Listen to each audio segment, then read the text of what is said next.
Viva, boa tarde. Conseguem ouvir-me bem? Sim, Muito tudo bem, bem. muito bem. Ótimo.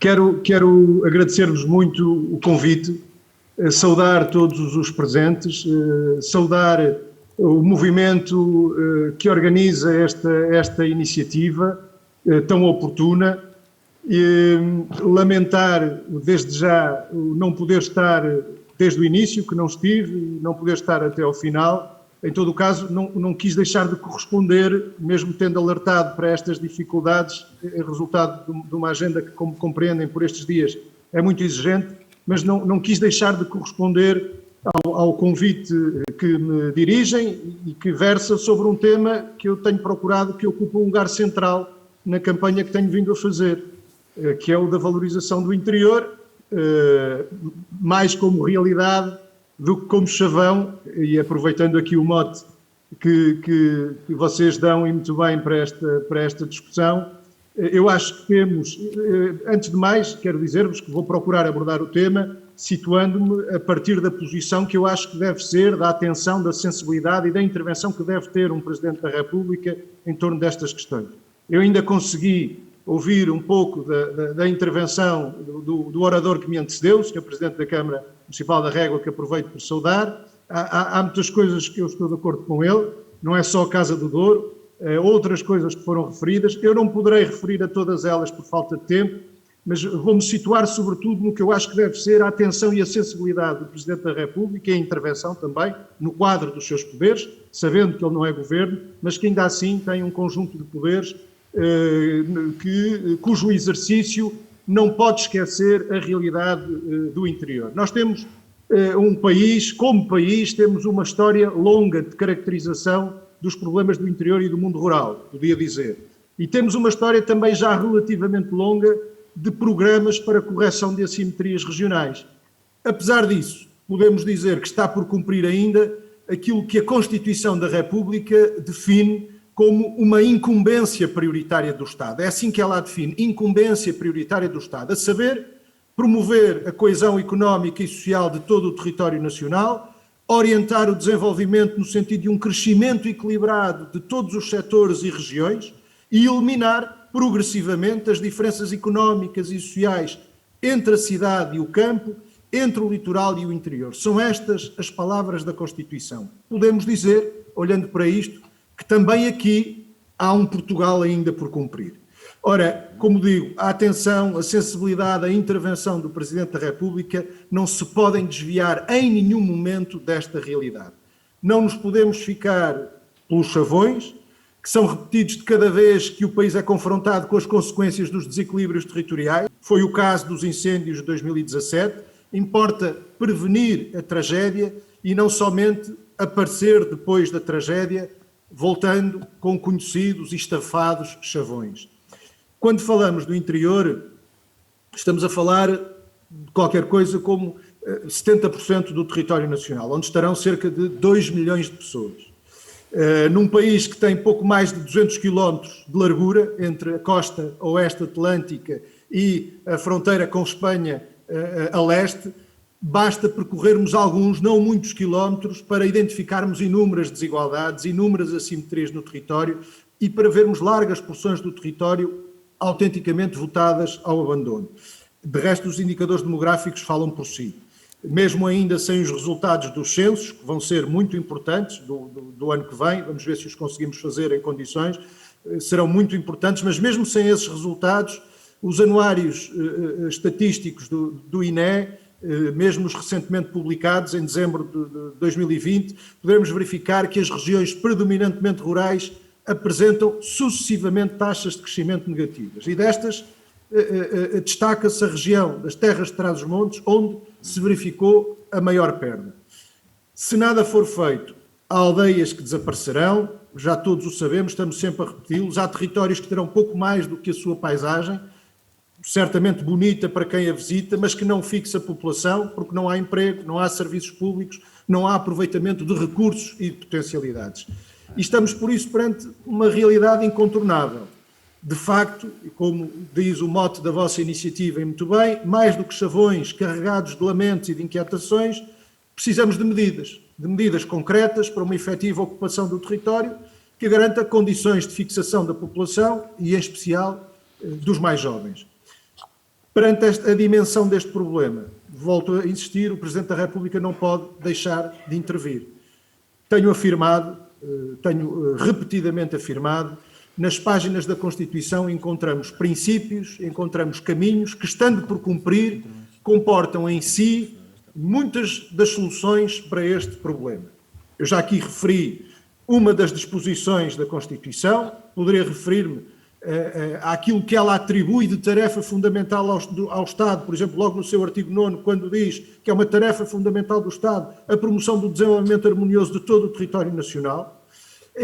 Importa lembrar também a letra e o espírito da Constituição, quando esta nos diz que os planos de desenvolvimento económico e social, e há muito tempo que não se lhes dá o devido valor, os planos de desenvolvimento económico e social têm por objetivo promover o crescimento económico, o desenvolvimento harmonioso e integrado de setores e regiões, a justa repartição individual e regional do produto nacional, a coordenação da política económica com as políticas social, educativa, cultural, a defesa do mundo rural, a preservação do equilíbrio ecológico, a defesa do ambiente e a qualidade de vida do povo português. Não são palavras minhas, é a letra da Constituição no seu artigo 90º que diz tudo aquilo que acabei de dizer. Na minha opinião,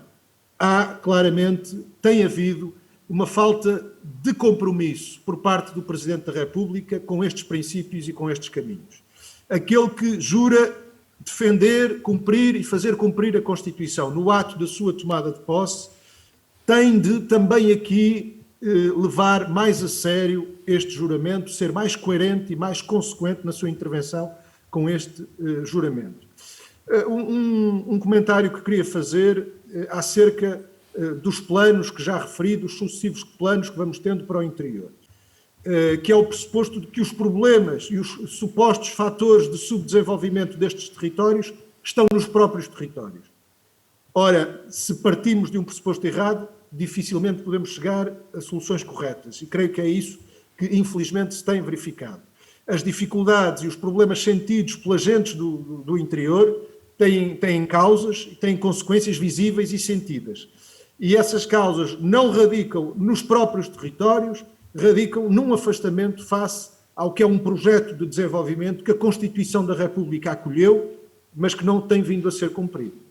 Assim é com o aprofundamento de desigualdades sociais e económicas, assim é com o ataque que é feito a serviços públicos, a infraestruturas públicas, com encerramentos, desativação, concentrações, seja na área da saúde, seja na área da educação, seja na área da justiça, seja na área dos serviços postais, seja como aconteceu com a extinção das freguesias. Assim é com a desvalorização da produção nacional e, consequentemente, com a perda de postos de trabalho, com o abandono rural, com a desertificação económica e social, com o empobrecimento, com o aumento do desemprego, com a imigração. Assim é com o desprezo por medidas de planeamento e de ordenamento do território que possam ajudar a criar novas centralidades dentro destes territórios, o que acaba por deixar cada vez mais ao abandono vilas, aldeias e lugares.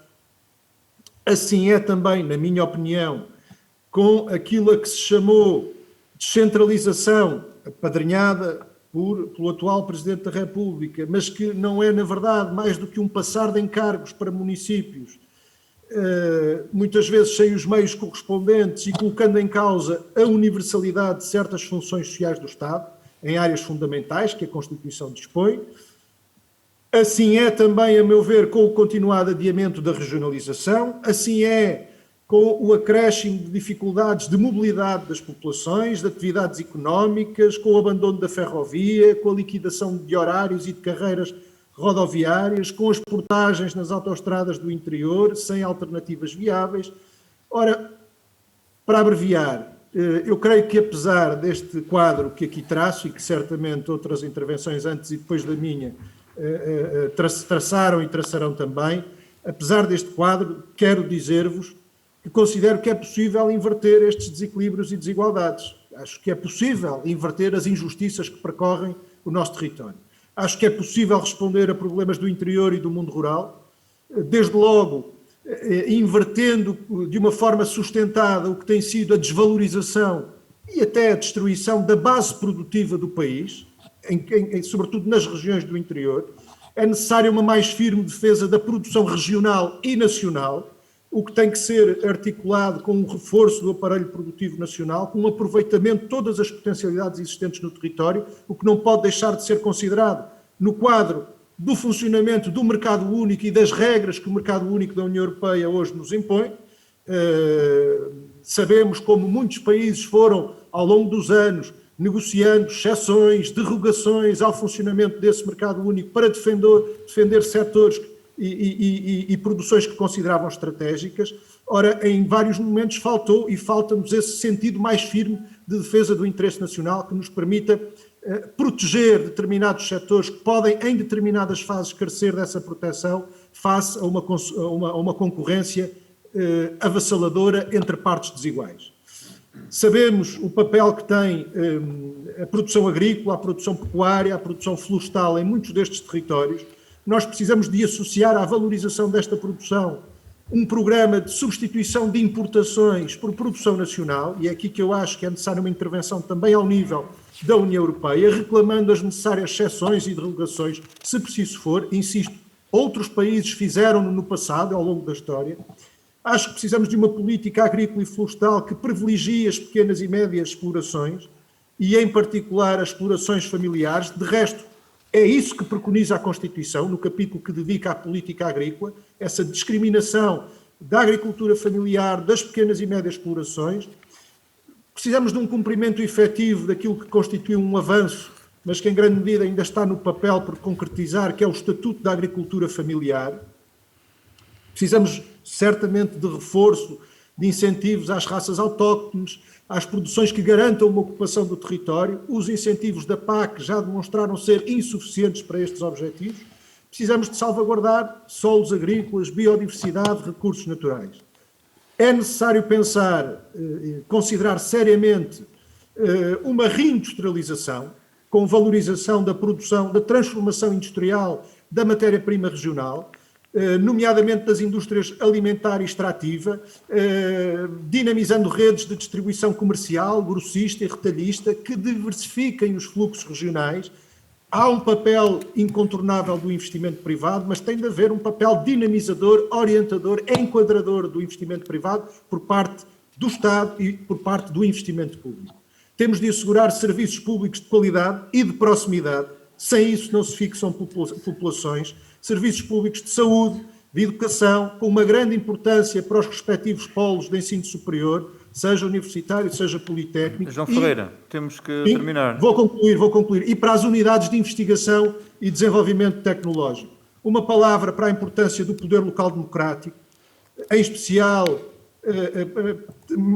uma palavra muito especial para as freguesias, a necessidade de repor as freguesias que foram varridas do mapa, não queria esquecer aqui isso, e a questão central de, cumprindo a Constituição, cumprir finalmente esse preceito da regionalização também. Já aqui falei do investimento público e do seu efeito de arrastamento sobre o investimento privado. Isto aplica-se à mobilidade, aos transportes, à abolição das portagens, já referi isso também, tentando abreviar para concluir. Falaram certamente de potencialidades ao nível agropecuário, florestal, sinergético, recursos minerais, hídricos, energéticos, sempre num quadro de boa preservação dos equilíbrios ecológicos, de ordenamento do território, não repetir erros que foram feitos já agora noutros sítios. É necessário uma boa gestão, uma gestão democrática, participada do investimento, seja aquele que resulte dos fundos comunitários, seja o que resulte da mobilização dos fundos nacionais. E é necessário, e com isto termino, é necessário uma persistente e permanente mobilização das populações, de todos aqueles, e esta iniciativa é um bom exemplo disso, de todos aqueles que resistem e que persistem contra todas as dificuldades em abrir um horizonte de esperança na vida deste país, de que é parte, sem dúvida nenhuma, esta valorização do interior. Deixem-me dizer-vos que esta mobilização e esta luta que as populações e muitos de vós têm levado a cabo, passa também e necessariamente pelo voto. E já no dia 24, não é pouco importante o grau de compromisso que o próximo Presidente da República vai ter com o tal juramento que faz de defender, cumprir e fazer cumprir a Constituição da República e com os caminhos que ela mesma aponta para a valorização do interior, estando muitos deles ainda, infelizmente, por percorrer. Muito obrigado mais uma vez. um bem-ajam pela vossa iniciativa. Muito obrigado. Foi a presença então do João Ferreira, o candidato à presidência da República.